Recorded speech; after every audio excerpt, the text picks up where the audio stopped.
Here, it is just a very luxurious, clean type of leather, like almost like a high-end. If you walk into like a Louis Vuitton or a Gucci store or something like that, it's just a very clean, high-end leather. The raspberry in here is very juicy. It goes well with the leather, kind of sweetens it up, lightens it up. I will say though, the main reason that I bought Bacio Immortale is the base notes. You have birch, oud, musk, leather, vanilla. I may be missing one other one, but when you look at those base notes, especially for me and my taste, just the fact that it had birch, oud, musk in it, I was sold. And this will be on another video with Dubai Jade and some of the other ones coming up on fragrances that you have to wait for the dry down, because you may not appreciate this fragrance, and Adonis Awakens may be on there too, because when you first smell this and spray it on skin, it is very leather and raspberry heavy.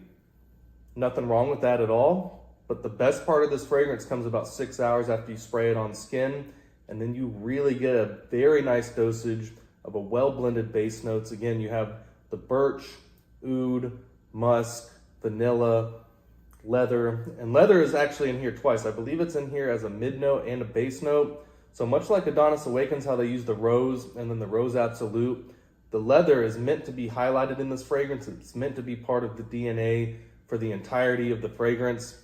It's something that never goes away. It does change and lighten up a little bit when you get to the base notes because the leather seems to be overtaken by the oud and the birch and the musk at about the 6 to 8 hour point. Just depends on how much you spray in your skin and the environment. But you want to talk about a well-blended fragrance, man. Bacio Immortale is very sensual. It's well-blended.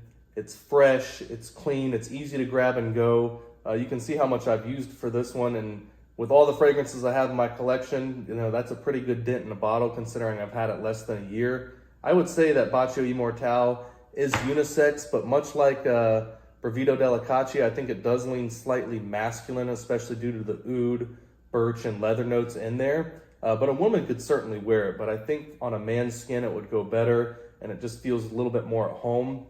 So guys, let me know some of your favorite Argos fragrances that you're going to be wearing.